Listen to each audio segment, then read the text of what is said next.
Twilight's World. Written by Groucho Pony. Read by no one and nobody.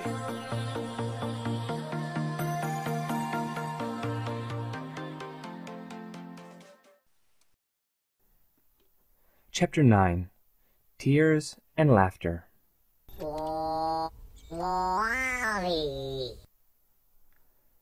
Mike climbed out of his truck, stretching to relieve his back of some tension before closing his driver's side door.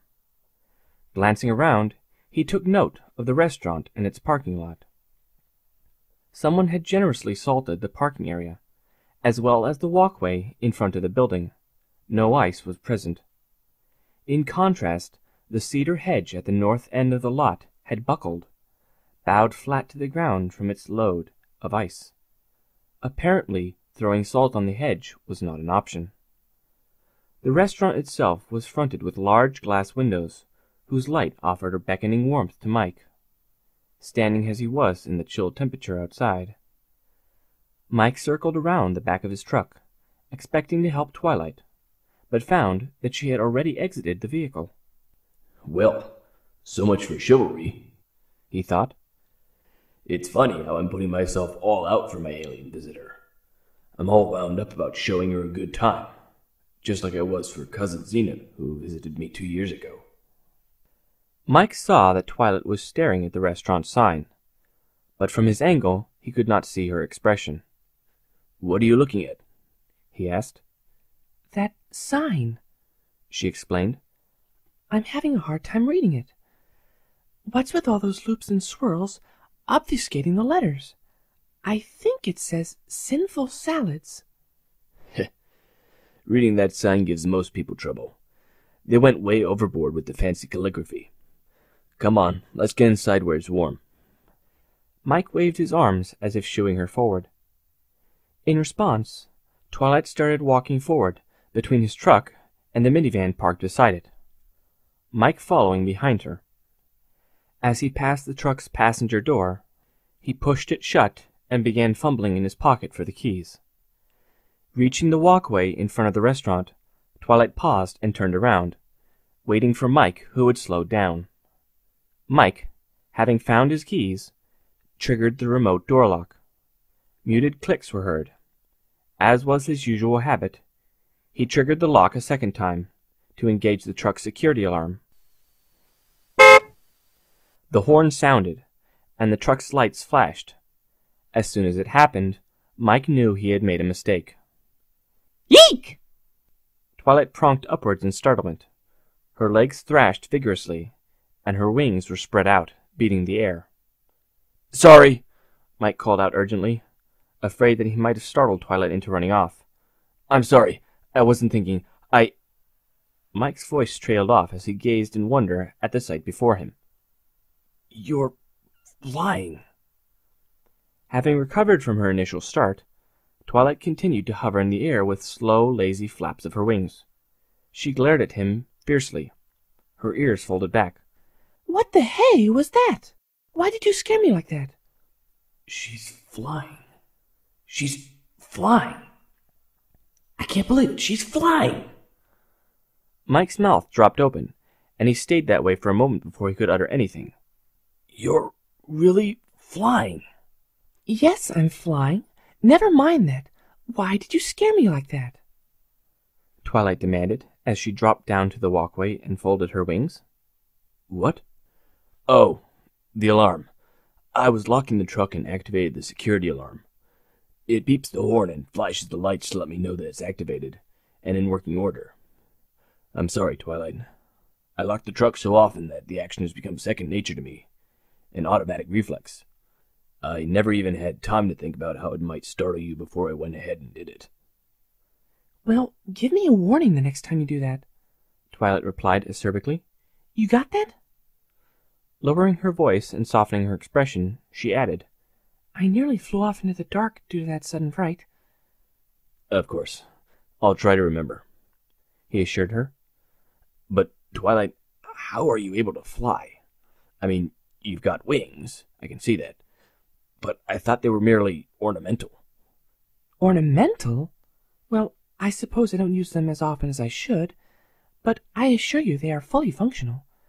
Why did you think that I could not fly? Why?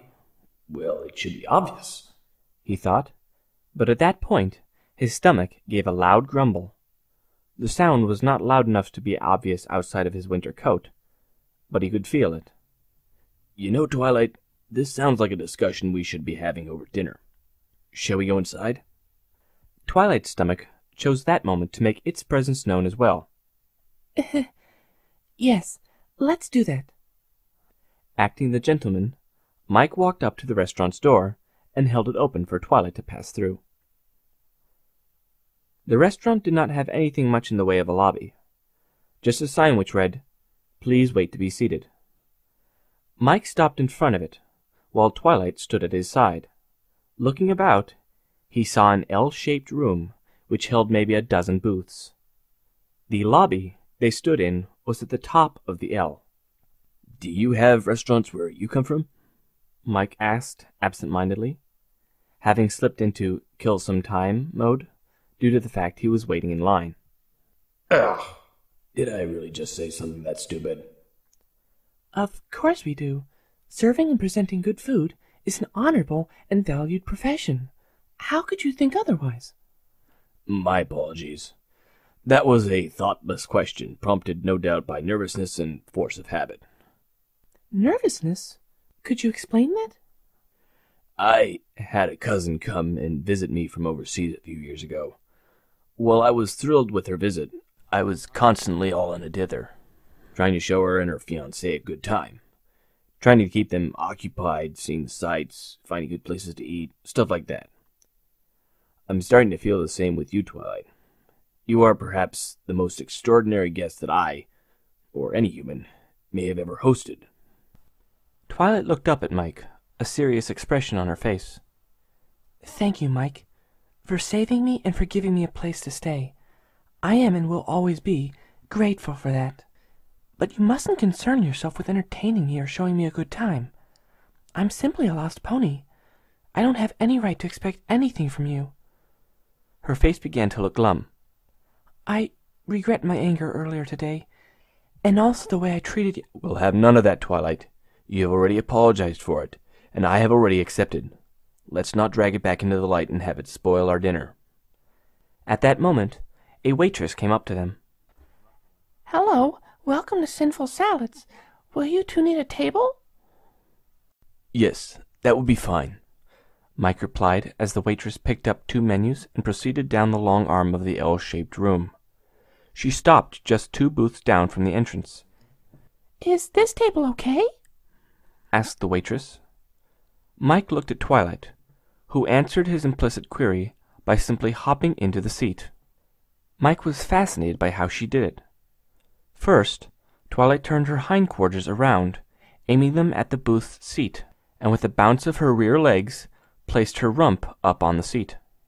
Immediately after that, she shoved off powerfully with her forelegs and raised herself into a fully seated position, her tail neatly tucked between her legs. She had performed it so smoothly that it seemed a well-practiced maneuver. Mike caught hold of his wandering attention after Twilight's interesting distraction and returned it to the waitress. Yes, I think this table will be fine. Thank you. I'll just leave you two to look over these menus. I'll be right back in a few minutes to take your orders. She departed, presumably returning to the kitchen, or wherever it was that waitresses go. Turning back to his dinner companion, Mike was surprised to see Twilight already levitating a menu, her face buried in it. Do you need any help with that? Mike asked. Twilight lowered the menu, which had been obscuring her face. She was smiling, her eyes dancing. This menu is interesting. Not only does it name the menu items, but it comes with a short description of the ingredients, and even a color picture for each of the items. She flipped a page with her magic. Her eyes expanded momentarily. And even has other stuff other than salads, like muffins and pancakes and... Ooh, I've never heard of Belgian waffles before, but they look so good in this picture. Mike could feel the nervous knot in his stomach letting go. I'm glad. At least I did something right by choosing to come to this place. Thanks, Jim, Sandy, for showing me this vegetarian restaurant. Mike gave silent tribute to his past friends. Past friends because they had moved to California soon after they had gotten married. That had been well over a year ago. Mike, if you're such a meat eater, how did you know about this restaurant? Turn that menu over, Twilight, and look at the back side. She did so, and her eyes widened to their fullest. What she saw depicted on the back side of the menu was a generous outlay of various desserts. There were cakes and pies, ice creams, and puddings, and much more. This restaurant would never survive if all it offered was just an assortment of vegetarian salads. It has acquired quite a bit of fame among the local populace as serving some of the most delicious desserts. And, as you've already seen, it also serves a delicious assortment of breakfast-type meals. Ooh, these cakes do look good. She licked her lips in anticipation. Mike suppressed a snicker. A bit of a sweet tooth, I see. Twilight attempted to recover her dignity by throwing back a question. Really? You make it sound as if it's a very popular restaurant. But I see that only 2 other tables are occupied. Mike had to hold in his amusement, even as he tried to give serious consideration to her question.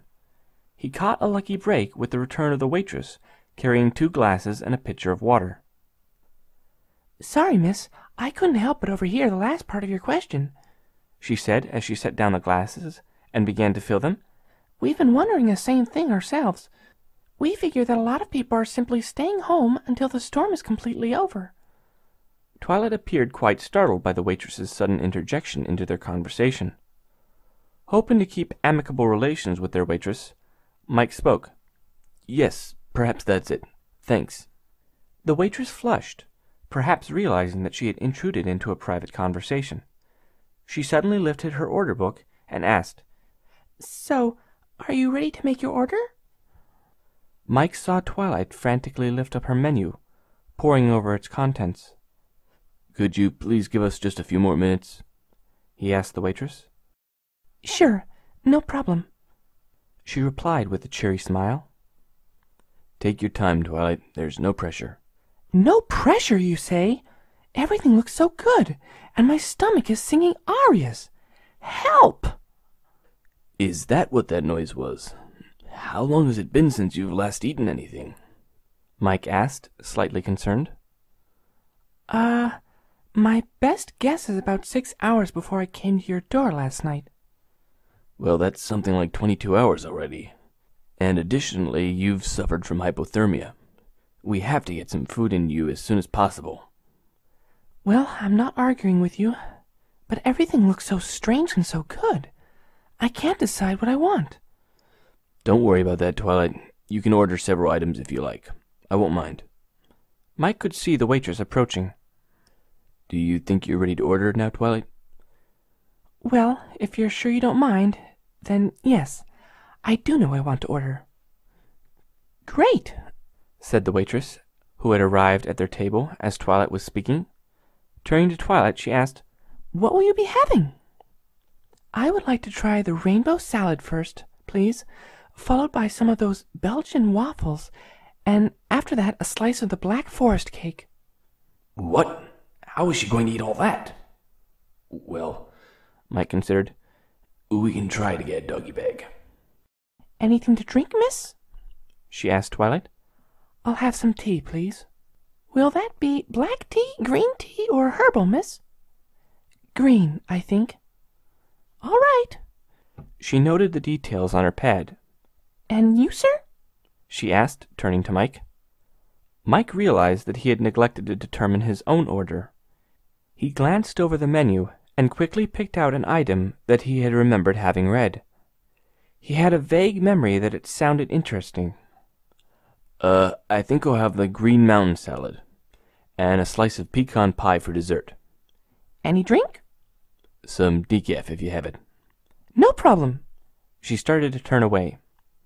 Oh, miss, Mike called out after the departing waitress, suddenly remembering something he had forgotten to ask Twilight.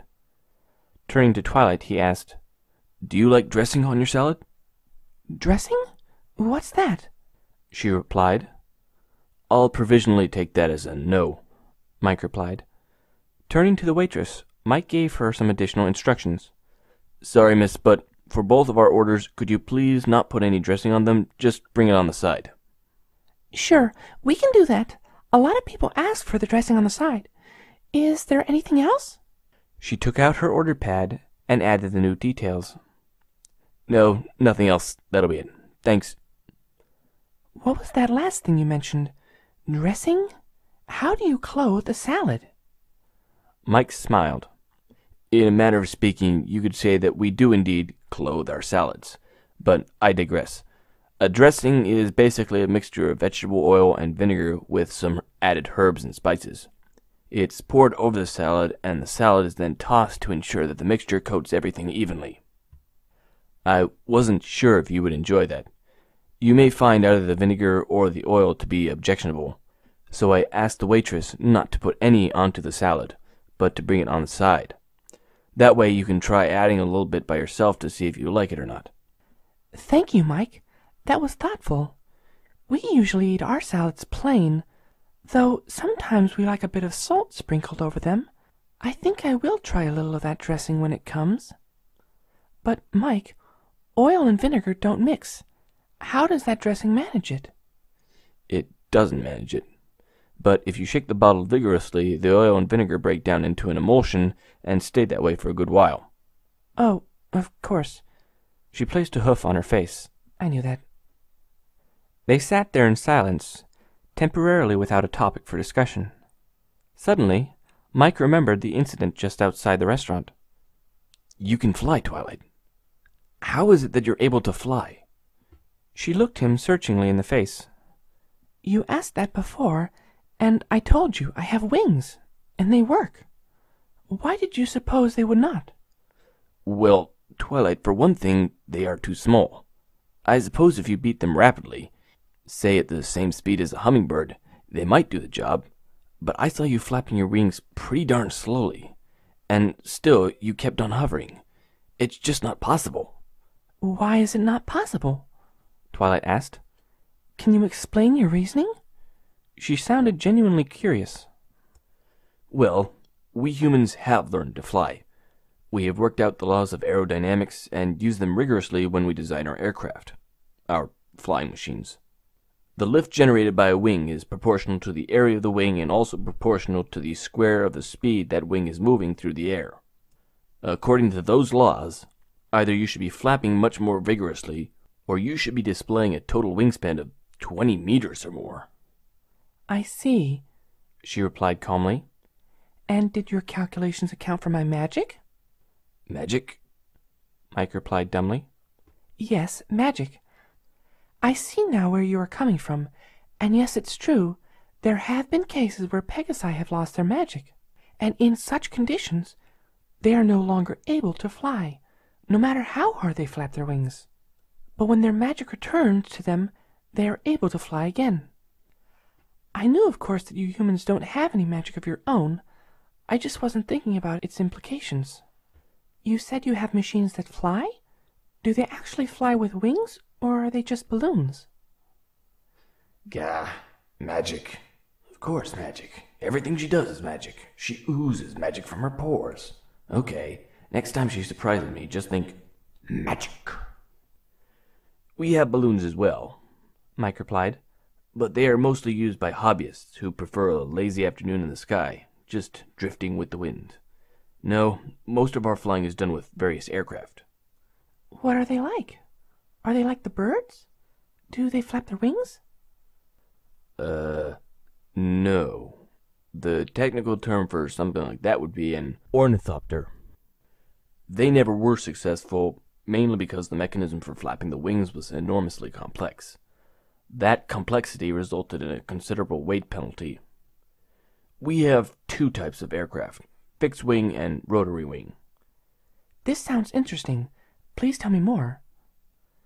I have books at home which go into more detail. I'll show them to you.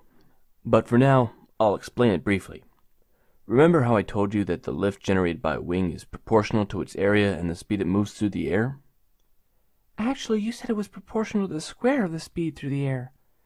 Yes, I did. But I'm talking in very general terms here. Well, there are engineering limits to how large one can make the wing, not to mention weight constraints and other factors such as the impracticality of having an overly large wing. So that only leaves us with the option of controlling the speed at which the wing travels through the air. In a fixed-wing aircraft, the wing is permanently attached to the aircraft in its flight-ready position. The engine provides the motive force to propel the aircraft forwards. When the whole vehicle is moving fast enough, the wing has sufficient lift to raise the aircraft up into the air. If for any reason, usually pilot mismanagement, the aircraft slows down below the critical speed, the wings will stall, lose their lift, and the aircraft falls. So, a fixed-wing aircraft would be likened to myself extending my wings out and holding them there. That sounds a lot like gliding. Gliding is a perfect example. You are converting the potential energy from your altitude to the kinetic energy required to maintain your forward velocity. And according to our theory, if you let your forward velocity drop too much, I would suddenly tumble out of the sky. Yes, I see, she said. Mike dove into the subject again. Now, rotary wing aircraft are strange beasts. They have the same issues that the fixed-wing aircraft does. They need to move the wing through the air fast enough to generate lift. But they accomplish it differently. They put the entire wing on a shaft and rotate the whole assembly. The aircraft is motionless, but the wing, positioned above it, is spinning rapidly. Oh, we have those. I think my friend Pinkie Pie built something like that. You're asking me about aircraft, but your friend already has one? Why didn't you just ask him or her about it? Her. Pinkie's a mare. Trust me, Mike. You can't learn anything from Pinkie. She may be my good friend, but she defies all physics and all magic all the time. Twilight dropped her face into both hoofs. Her voice came out muffled. I give up trying to understand anything she does. Okay, if you say so. He took a sip of his water. Their conversation was interrupted as the waitress brought them their salads. One rainbow salad? She placed a large bowl of salad, having the most colorful accents imaginable, down in front of Twilight. And one green mountain. Mike received an equally huge bowl of greenness. It appeared to be mostly kale, but with slices of jalapeno and green peppers thrown in. It was topped with some sort of crumbled white cheese, probably feta, giving the semblance of snow on top of a mountain. Finally, several falafel balls occupied the periphery of the bowl. For a vegetarian dish, it looked appetizing. Or maybe, Mike thought, I'm just too hungry to complain. I'll be back shortly with your drinks, the waitress announced before departing. Mike looked at Twilight, who was already hard at work on her salad. He was mildly surprised that she was using her fork. I had hoped to say grace, but oh well. I think I'll just have to say it quietly for the both of us. Dear Lord, I thank you for the blessing of this companion, my new friend Twilight. And thank you for the food. Is something wrong with your salad? Don't you like it? She asked, interrupting his internal dialogue. Mike's head had dipped during his brief prayer. Looking up, he could see Twilight observing him. She had an expression of concern on her face. Everything's fine. I was just saying grace, giving thanks to my God for the bounty of this meal, and for the company I have to share it with. Oh. She blushed. You're thanking her for having my company? Him, Twilight. Our culture comprehends God in a patriarchal role without implying any sexual context. But yes, I do thank him for sending you into my life. Are you saying that your God is responsible for my being here? Twilight's voice was somewhat louder than normal, and had a bit of urgency in its tone. Her question made him pause. She seems upset about something. Of course not. Didn't you come here to my universe of your own volition? Mike was shocked to see tears had suddenly appeared in her eyes. Twilight took a deep breath. No, I did not choose to end up in this universe. What? Now this is a surprise. Mike waited for her to continue. When she kept silent, he prompted her to continue. Can you tell me what happened? My being here is just an accident. Something that should not have gone wrong went terribly, horribly wrong. And now I'm lost, cut off from everything, every pony I know. She was breathing deep breaths now, trying to keep her composure. Mike, no pony even knows what has happened to me. I was all alone when the accident happened, and as far as I know, there is no way out. I can never go back home. With that last statement, she lost control and broke down into silent sobs, burying her face in her hoofs. This is terrible. She's cut off from everything she knows, lost in a strange universe. I had no idea she was holding in such a terrible burden. I don't know what I can do, or even what to say. Not knowing why he did it, Mike got out of his side of the booth and slid in beside Twilight. He put his arm around her shoulder and pulled her in for a hug. She resisted briefly, but then gave in, putting her head into his shoulder, crying mute tears. Mike could feel his shirt getting wet in the vicinity of his armpit. All he could do was to hold Twilight tightly, rubbing her shoulder gently. The waitress approached. Catching sight of her, Mike shook his head and held a finger up to his mouth in a silent shush. The waitress nodded and left quietly. A few minutes later she approached the table, holding out a box of tissues.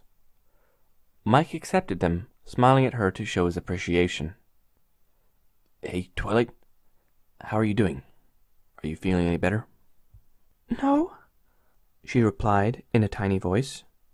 Well, that's okay. Take whatever time you need, but I have something to tell you. What? She whispered. Remember that I told you I'm glad you were sent into my life? She made a tiny, non-vocal sound. Mike took it as assent. Well, I did not mean to imply that God is responsible for your current problem. Absolutely not. What I meant was that I'm glad he chose me, of all people, to help you in your time of need. And something else. On a more personal level, the reason I'm so glad that I was chosen is that I have never met a more wonderful pony than you.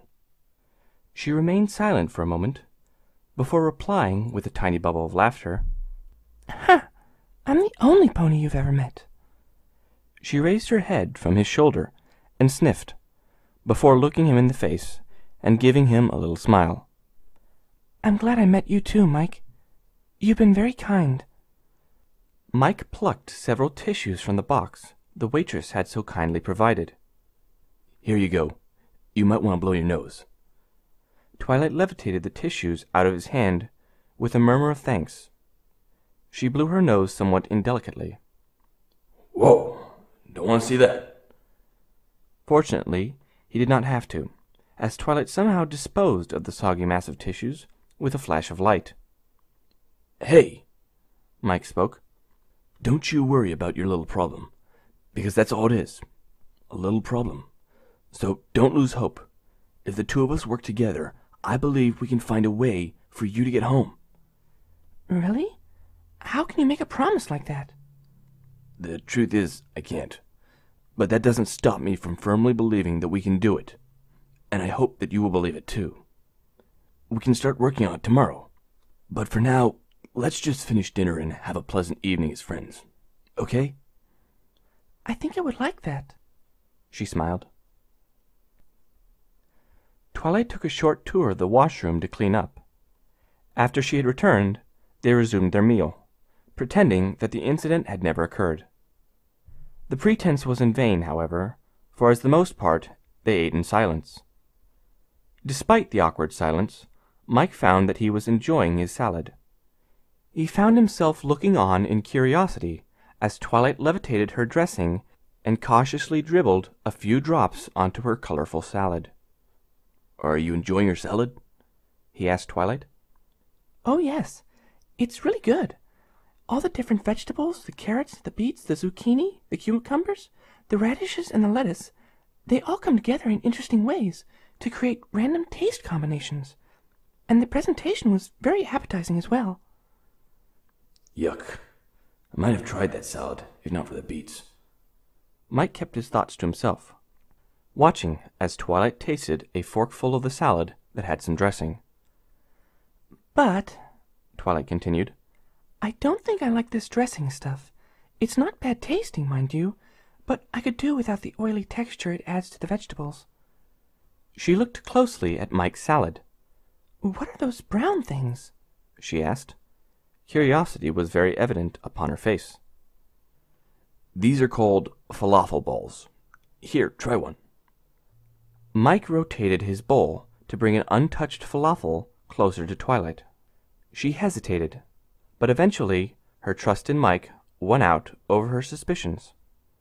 A rosy glow surrounded the falafel as it was levitated directly into Twilight's mouth. That's kind of freaky. Like eating with your fingers, only it's totally sanitary.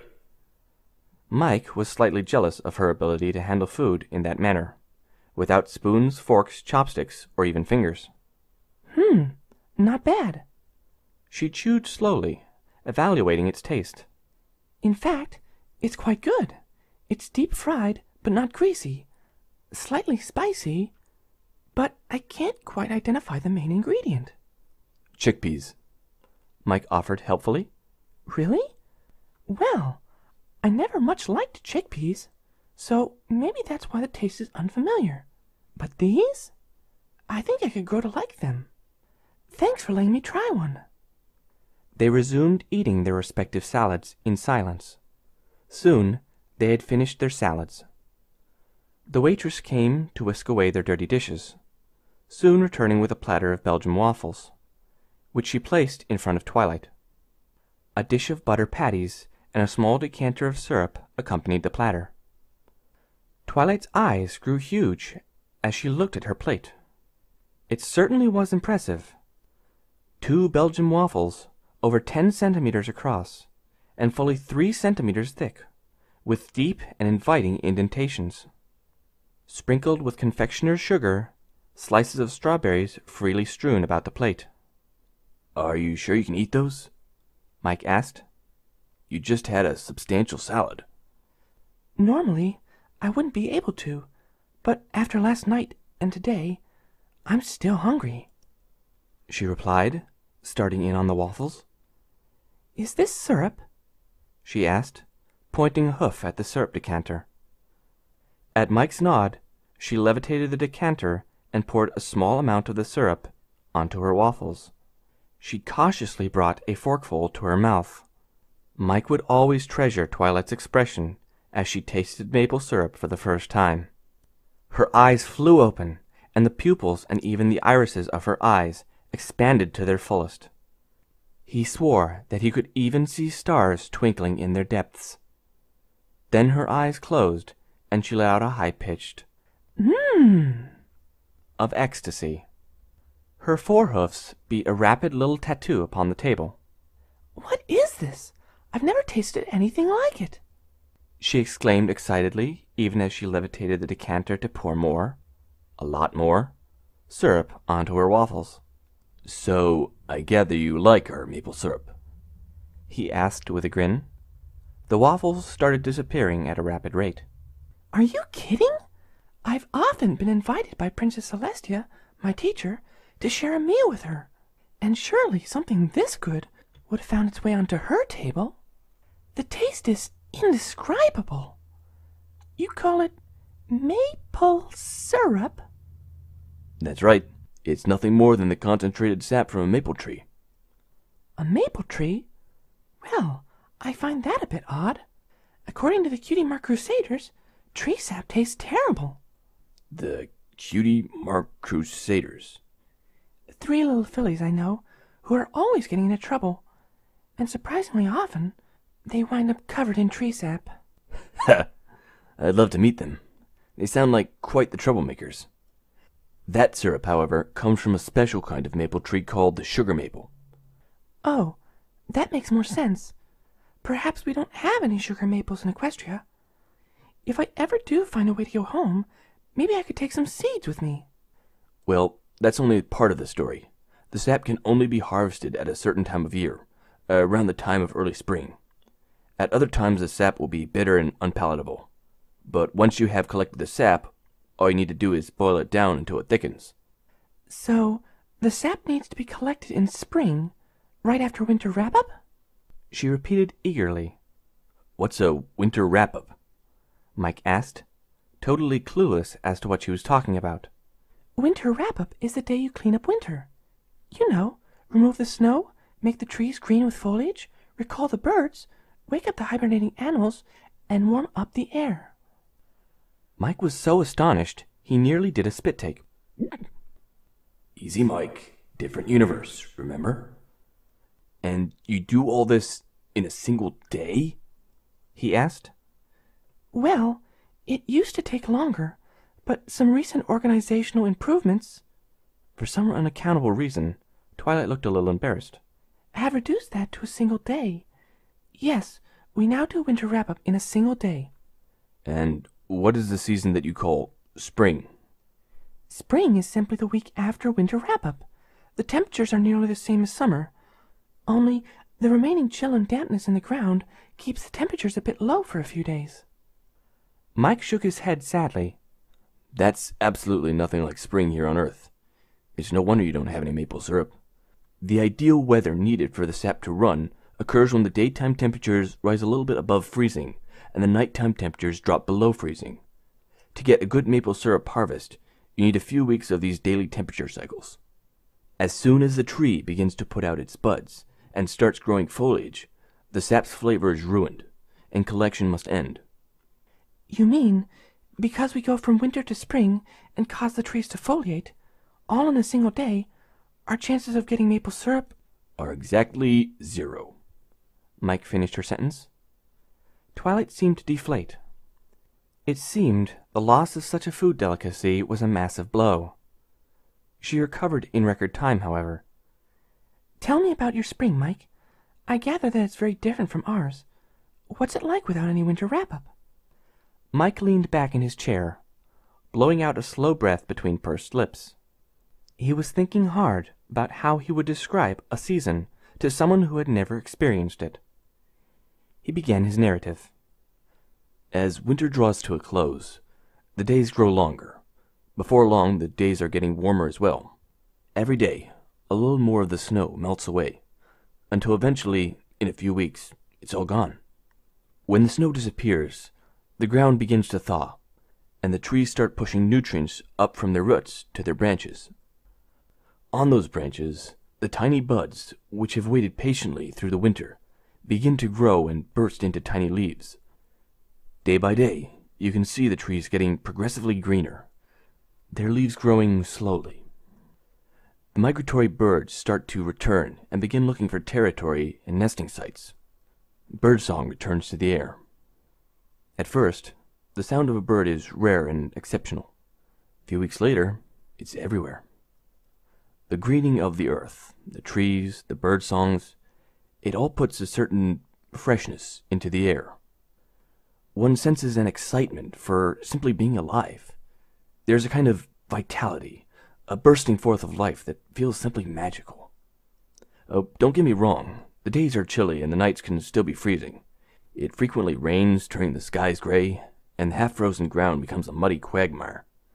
But after the rain and the gray skies come beautiful blue skies, and flowers that push their way up from the muddy soil. It all feels so wonderful. An experience in your heart, this powerful force of nature, spring, redeeming the world from the death of winter, bringing it back to life.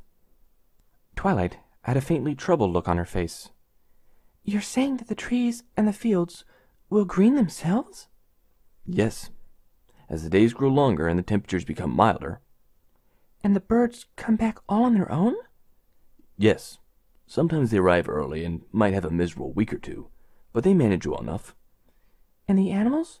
They will come out of hibernation all on their own, usually before the last of the snow is gone. That is so unlike Equestria, Mike. Everything has to be managed. We manage the weather and the seasons. We need to manage the leaves on the trees, when to grow, when to fall. We need to show the birds where to go, and we need to wake up the hibernating animals. Yeesh. Talk about your ecological disaster. Does anything in her world work without intervention? Well, Twilight, that must be quite the operation. But I think I prefer my spring. Despite its messiness, experiencing it is like medicine for the soul. The waitress, who must have been watching their table, came by to remove Twilight's dirty plate. By this time, the pony had finished her waffles and was eyeing the small residue of syrup longingly.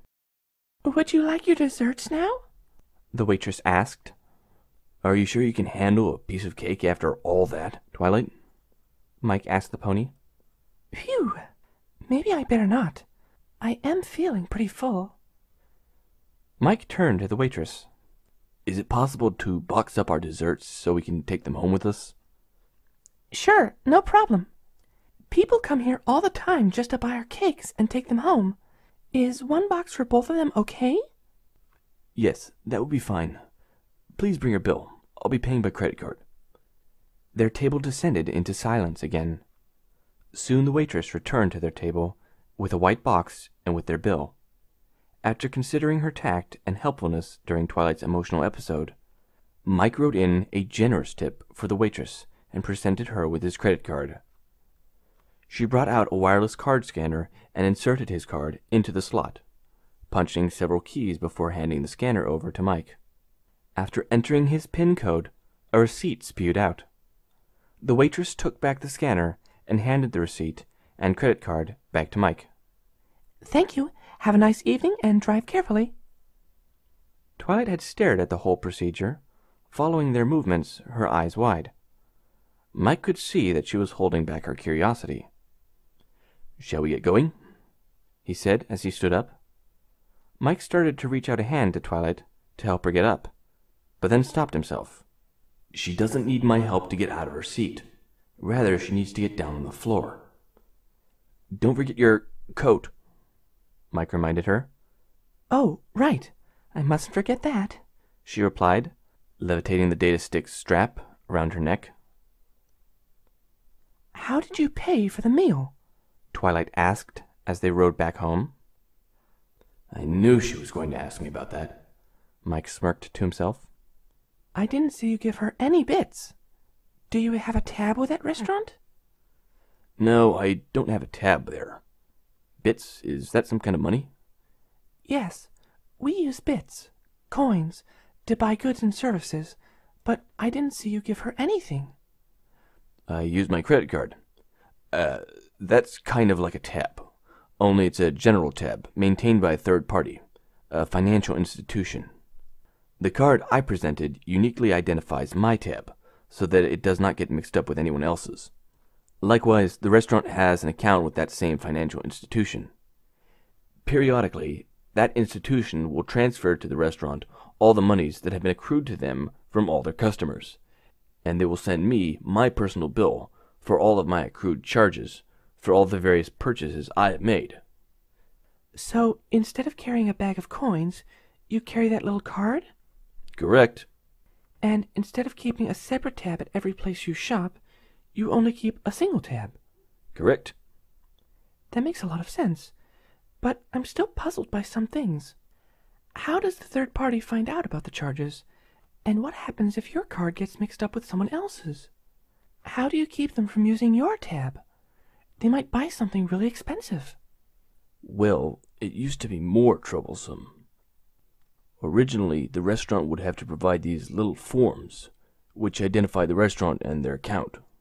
They would take an impression of my card, transferring its account information onto the form, and I would have to sign it to verify that I consented to the transaction. These forms were then mailed to a central office for processing, but nowadays the process is instantaneous. The account information from the restaurant and my card are both sent electronically to the third party. I verify my consent by entering a secret number that only I possess. That's what I was doing when she handed me that device. But what about when the cards get mixed up? And what did you mean when you said electronically? Theft is, of course, a big problem.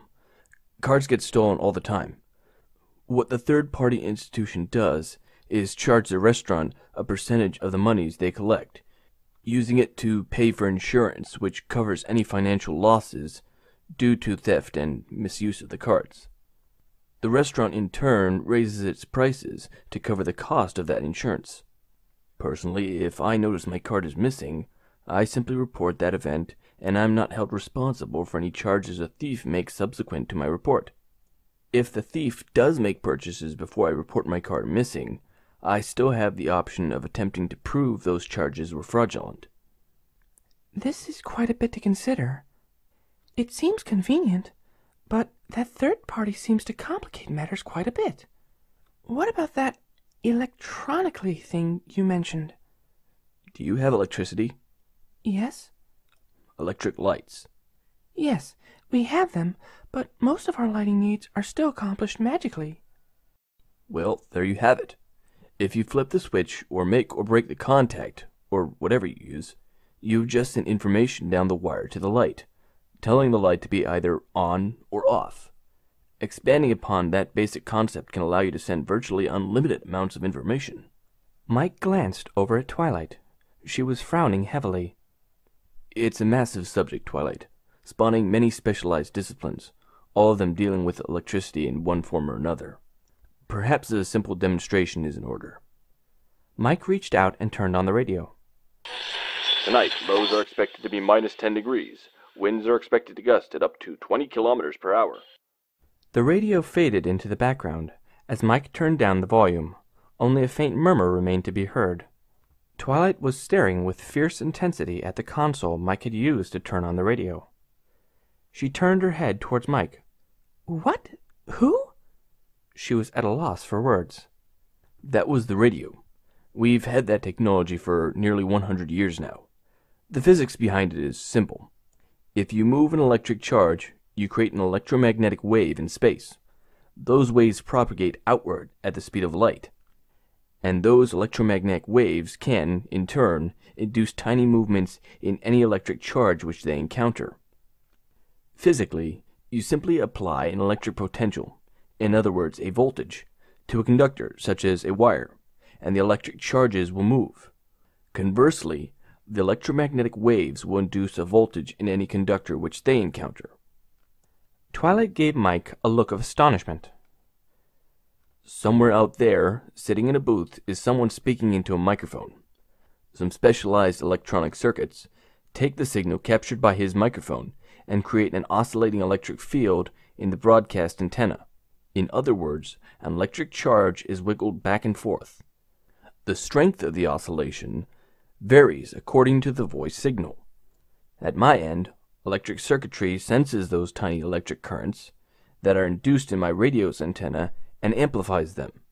After suitable amplification and processing, the received signal was presented to us. We heard the sound of that someone talking. Twilight considered Mike's words. That sounds so simple, but like all of your machinery, it's probably very involved and complicated. In some ways you are right. But the complexity of useful electronics can range from ridiculously simple up to truly mind-boggling. Take, for example, this radio. A child could make a very crude radio from nothing more than a penny, some bits of wood, and a suitable length of wire. All he would need to purchase would be a cheap earphone or headphone to be able to hear the sound. Headphones I know, but what's a penny? I think I've only heard that word used in reference to an obscure coin.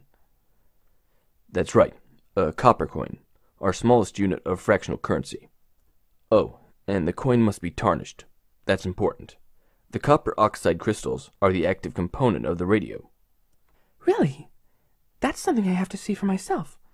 If it really is that simple, it would be something amazing to bring back home. As she began her sentence, Twilight sounded enthused, but she ended with a sad voice that trailed off. Okay, Twilight, I'll try to find you something on that. Though you might want to start with something a bit more advanced. Without a transmitter, a receiver would be useless. Thanks, Mike, but that doesn't really make any difference. What matters are the principles of science that demonstrates, and what we equestrians might learn to make use of. Now her voice sounded stressed, as if she was forcing herself to stay positive. She's really hurting, Mike thought. I need to find some way to take her mind off of her problems. Right now, talking seems to be no good. Every discussion we have seems to lead her right back to thoughts of home. They rode in silence for the rest of the journey home, while Mike considered how he might be able to cheer Twilight up. The drive home was uneventful. Eventually, Mike turned the truck into his driveway. He drove his truck straight into his garage. As they exited the darkened structure, Mike was forced to close the garage door manually. When they entered the house, Twilight finally spoke. My hooves are dirty, Mike, with some of that gritty stuff that you have spread on the walkway. Do you have something I can clean them with? Mike had never before considered the matter of having dirty hooves track dirt into his house. I think so. Give me a second. Mike took a tea towel out of a drawer, went to the sink, and dampened it under the kitchen faucet.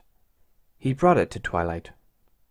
With a murmur of thanks, she wiped down her hooves. While she was occupied with that chore, Mike filled the kettle and started heating some water. They waited in silence, neither one venturing anything for discussion. When the water was ready, Mike took out 2 more mugs and set about preparing tea for the 2 of them. I'm running low on mugs, he thought to himself. I'll need to run the dishwasher tonight. Here, Twilight. Mike called for Twilight's attention. I've made you a cup of tea. Let's take these into the living room. I have something special planned for tonight. Twilight levitated her mug and saucer. What's that? She asked in a dull monotone. Oh, just a little something that I'm hoping will cheer you up. Maybe get your mind away from those depressing thoughts you've been brooding about. You don't have to do anything for me, Mike. I'm fine. I'm not brooding, she protested, attempting to deny the evidence of her recent behavior. Well then, if you're feeling fine, you will surely enjoy this even more. Come on, this way. Entering the living room, Mike put his tea down on the table beside his recliner. He gestured for Twilight to take the couch. I believe you are already familiar with my couch. Please make yourself comfortable. Oh, and remember your tea. Don't let it get too strong. Mike walked over to his movie library and selected a particular DVD. Picking up the remote, he turned on the high-definition television, setting it for input from his Blu-ray player. After a minute, he was able to get the disc tray to open. He dropped in the selected movie. Returning to his recliner, he sat down, picked up his cup, and pulled the tea bag out of it. What's this about? What's happening? Twilight asked. Well, Twilight, we're about to watch a movie. A movie? What kind of movie? And don't you have to go to the cinema to watch a movie? Ah, the miracle of modern electronics. Nowadays, everyone can watch a movie in the comfort of their own home. If you will observe that big flat thing over there, Mike pointed at his TV, is called a television, or TV for short. This particular movie is a favorite of mine. It's a romantic comedy which also happens to be an extreme parody of humans and the human condition. We're watching a romantic comedy? Seriously? Give it a chance. It's really funny. Just remember that this is a work of fiction from beginning to end. The events and persons and even the technology portrayed are all fictitious. Well, all right. I'm willing to watch. Twilight's voice dropped to nearly inaudible mutterings as she continued. Romance? The last thing on my mind is romance. At that moment, the TV screen lit up, capturing Twilight's attention. Just ignore all the falderall at the beginning. Every corporation that sells movies seems to think that we viewers represent a captive audience, and they can forcibly subject us to advertising.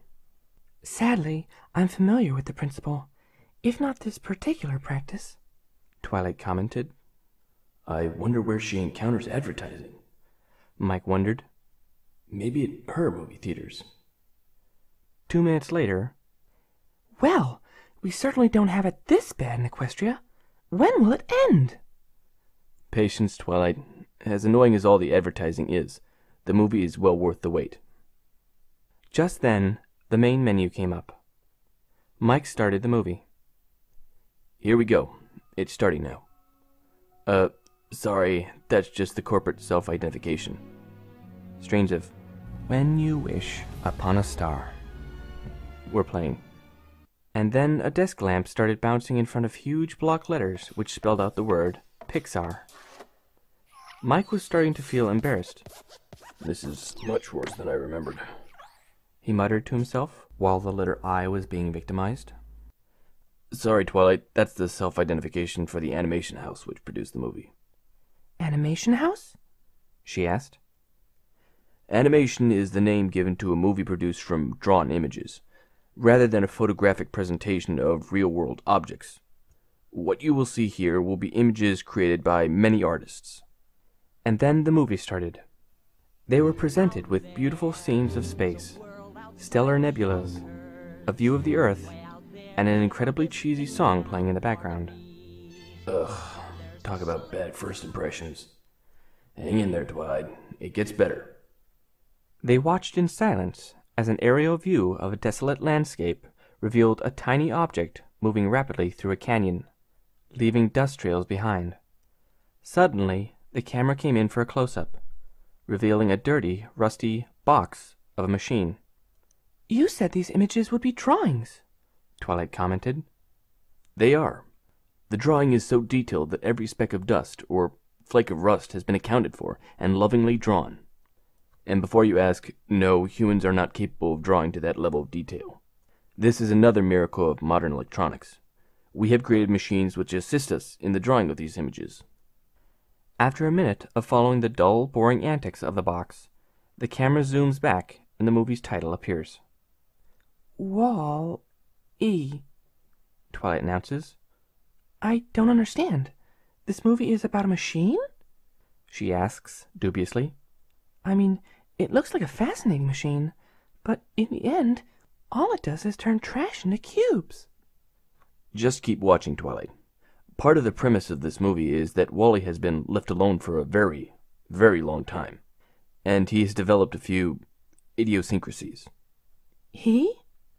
Yes, Wally is a parody of a male. They continued watching.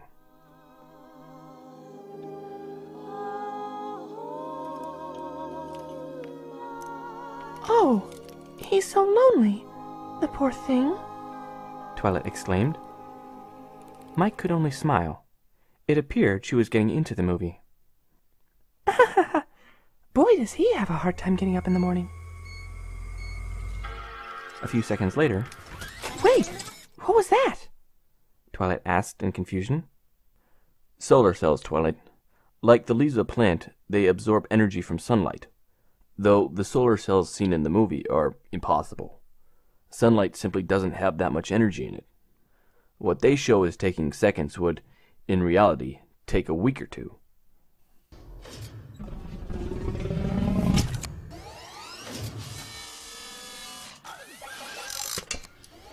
What is all that for? It makes no sense. Just the animators having fun with us. They invent a vast, needlessly complex machine, which does nothing more than deliver an egg. Eek! What was that? Why did it do that? The egg had just blasted away the rock Wally was hiding behind. Well, I suppose if you are given an autonomous mission in a hostile environment, the application of a little force could be considered useful. A little? What that egg did was ridiculous. I know. Mike chuckled. Don't you find that to be funny? I'll let you know when I do, she replied tartly.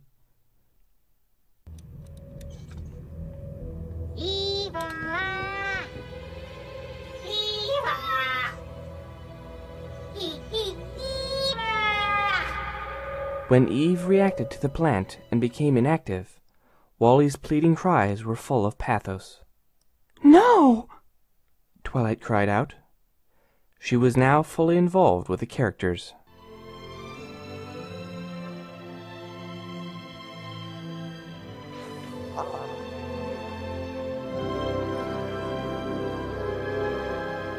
She gasped in wonder at the sights as the rocket passed by the moon, the flaming surface of the sun, the cool ice of Saturn's rings. Oh, if only we could see such astronomical sights up close like that.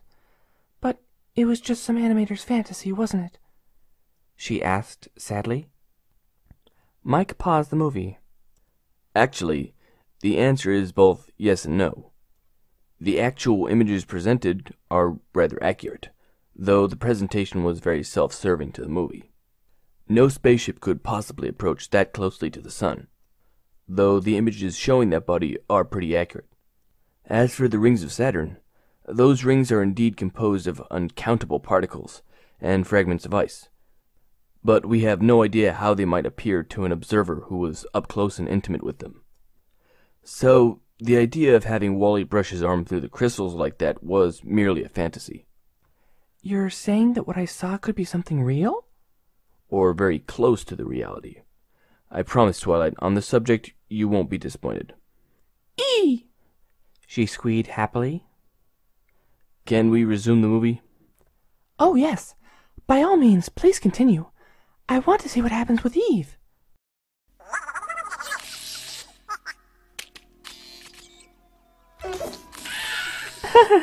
He's such a tease.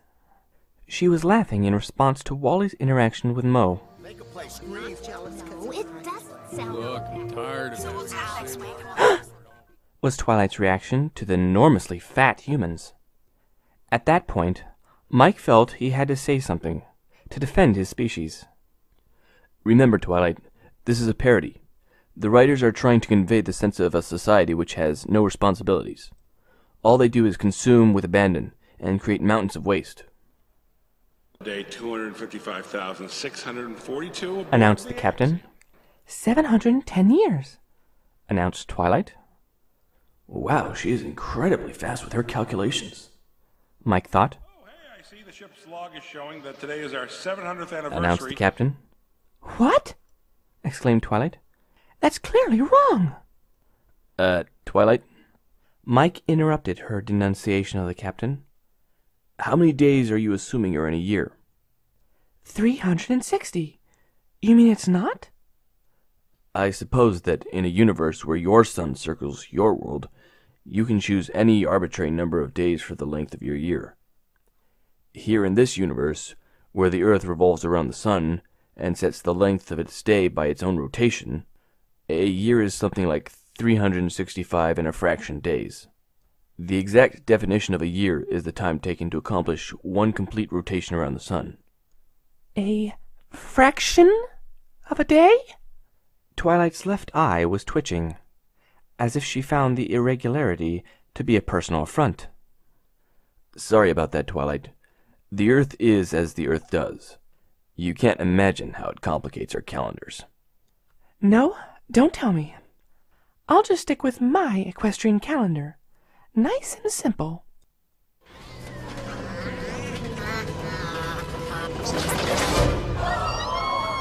Wally! She screamed as the plant evaluator mechanism completely crushed the stricken robot. Wally! Wally! Oh no! She let out a wail when it became apparent that Wally was gone. Only a soulless machine remained. She watched, sniffing back her tears, as Eve paid her final farewell, holding Wally's manipulators as he had so often desired to do with her in his life.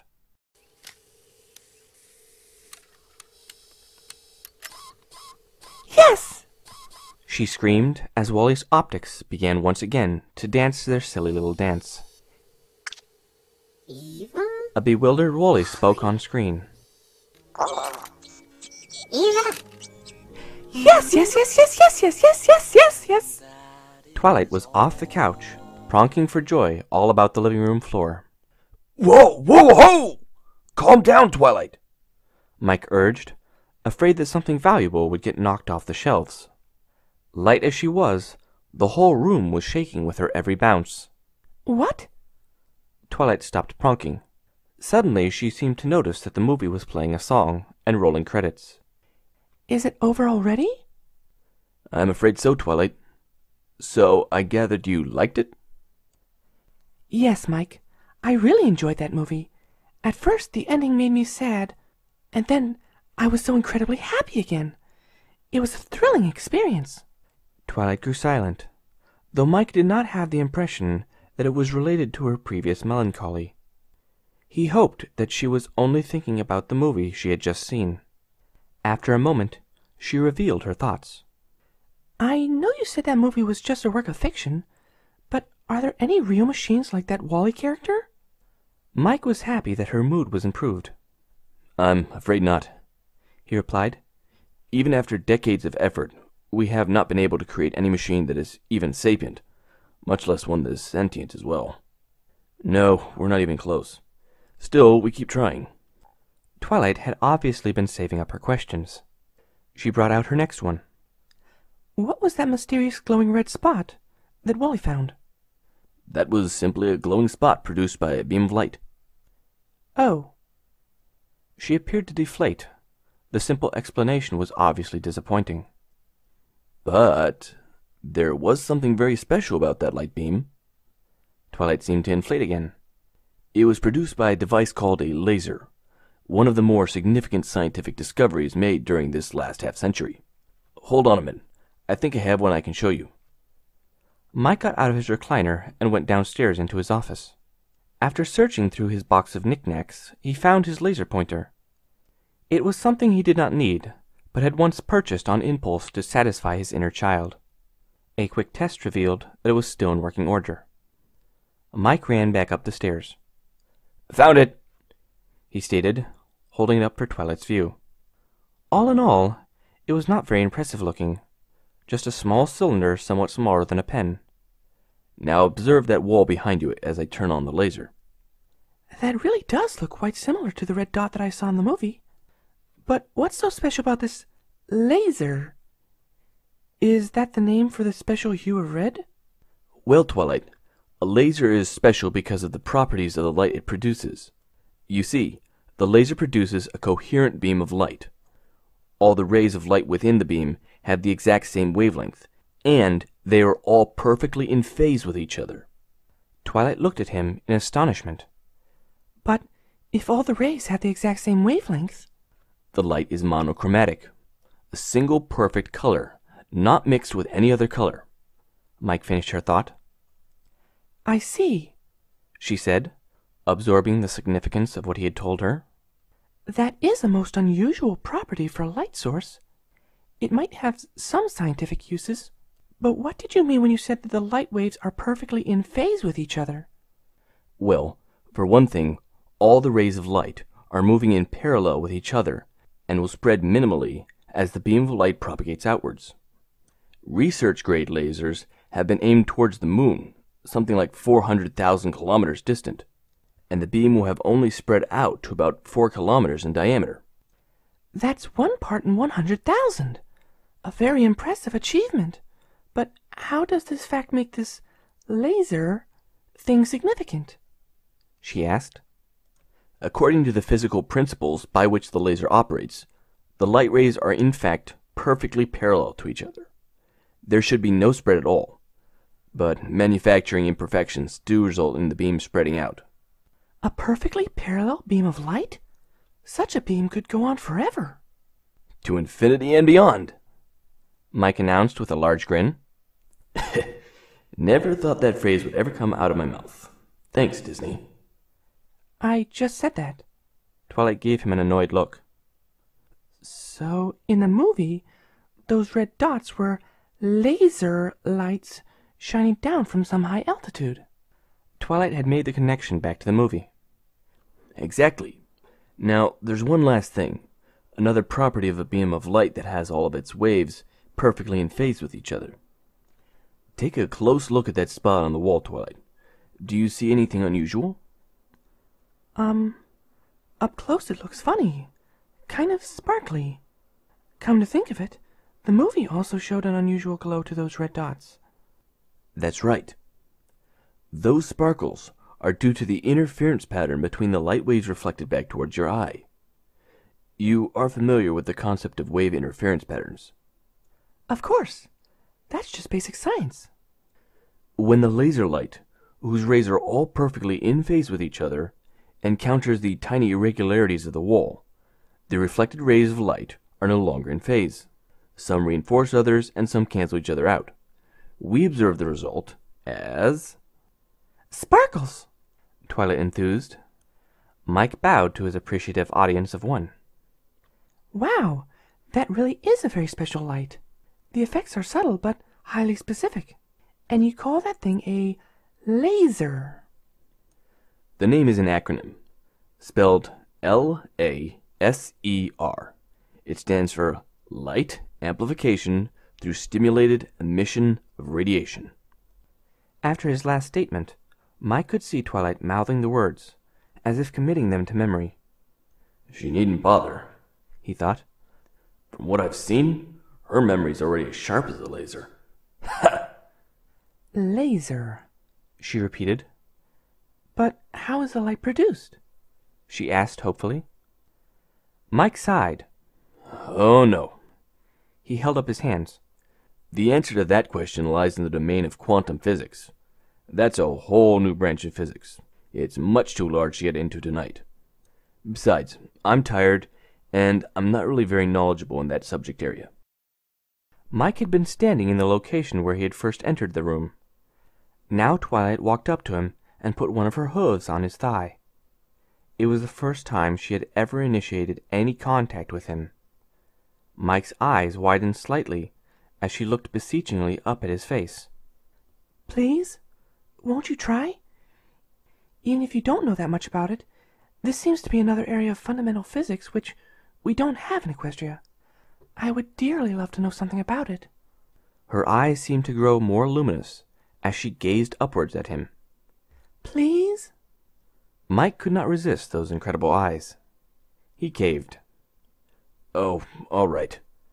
But this is the last one for tonight, he admonished sternly. It's starting to get late, and I'm getting tired. Twilight grinned up at him. This technical discussion has been removed. If you still desire to follow it, simply listen to the following chapter. Interlude. Twilight's lecture notes on lasers. Twilight's jaw dropped. That's it? That's the deep dark secret? If a photon strikes an atom in an excited energy state, the atom will give up its excitation energy as an identical photon. Well, you glossed over quite a few details, but that's basically it. That's the core concept of the laser. Twilight appeared to be happy. She sat on the sofa, with her eyes closed, a small smile forming on her face. After observing her for a few moments, Mike was overtaken by a yawn. He glanced at his watch. Wow, it's going to be 11 o'clock. Didn't think we'd be talking for that long. Well, that's enough for me, Twilight. It's been a long day. Let's both of us get some sleep. At his first words, Twilight opened her eyes. Her ears drooped down halfway. Clearly she was disappointed that Mike's question and answer session was over. Mike grinned. Shouldn't all good little ponies be in bed by now? She stuck her tongue out at him. That's true, except that I'm not a little pony anymore. Actually, I'm not that tired. She's really loosened up around me. I definitely think that movie was a good idea. Actually, Twilight, I suspect that you are. What with your recent illness and physical exhaustion, followed by a day of starvation and several emotional shocks, I think that you have already been showing some signs of fatigue. I think your recent bouts of depression are a clear indication that she is very tired, but I can't remind you of that. Come on, Twilight. Let me show you to the guest room where you'll be sleeping tonight. Without encountering any further complaints or arguments, Mike led Twilight upstairs and showed her the guest bedroom where she would be staying. It was a small room. It and a second, even smaller room were located at the opposite end of the floor from where Mike's room was. The bathroom occupied the central location between Mike's room and the guest room. Opening the door revealed a double-sized bed, covered by a purple duvet. A small wardrobe and a simple dresser stood along one wall. A tiny night table and lamp situated at the head of the bed on the opposite wall. The room was rather crowded, but somehow all the furniture still fit into it. Twilight stepped inside and suddenly cracked a yawn. Perhaps I am tired after all. I guess this is good night, Mike. Good night, Twilight. Mike departed for the bathroom. As soon as he entered the bathroom, he was assailed by a foul odor. Mike expelled his breath in reaction to it. Ah! I used the toilet earlier today. I forgot I couldn't flush it. Hurrying over to the toilet, Mike pulled the handle to flush its contents. Next, he opened the window to allow fresh air into the room. Suddenly, Twilight appeared at the door to the washroom. Ew! What is that smell? No, don't answer that. I think I can guess. She held a hoof to her muzzle. Her ears were fully laid back. Sorry, Twilight, my bad. I used the toilet earlier today, but without power there was no water to flush it properly. Later, after we got some power restored, I forgot all about it. I've got the window open now. Just give it a few minutes to air out. All right, Mike. But if you make a regular habit of this, it will be very difficult to live with you. I assure you that it is not my habit to do such things.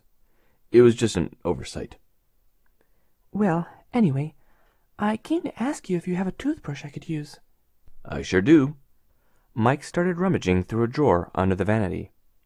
Here you go, a new toothbrush, just for you.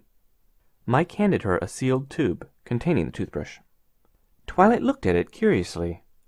Levitating it just in front of her, her magic rolled the container around to be examined from all angles. Oh, Mike exclaimed. let me open that for you.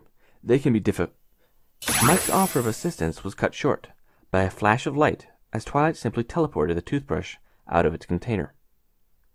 I think I can manage. She tossed him a smile. Where do you keep your tooth powder? Powder? Mike asked, somewhat confused. You use it to clean your teeth. It's just a mixture of salt and baking soda. Surely you have some. But if you're all out, it's easy to make some more. Right, Mike replied. I remember someone once telling me that they use salt to clean their teeth. Can't say I've ever tried that. I've always used toothpaste. He rummaged through the drawer again and brought forth a small tube of toothpaste. Twilight levitated over and looked curiously at it. Mike picked up his own toothbrush and toothpaste. Just open the cap and gently squeeze a bit of the toothpaste onto your brush. Just don't swallow the toothpaste. It's not toxic, but it might not agree with you. Thanks, Mike. I think that's all I will need. Soon, they had made themselves ready for bed, though Mike did have to make a trip downstairs to put away their mugs and start the dishwasher. After the light had gone out, silence descended upon the house. Despite the caffeine from his earlier cups of coffee, and the excitement of those memorable events he had experienced throughout the day, Mike had no difficulty whatsoever in falling asleep.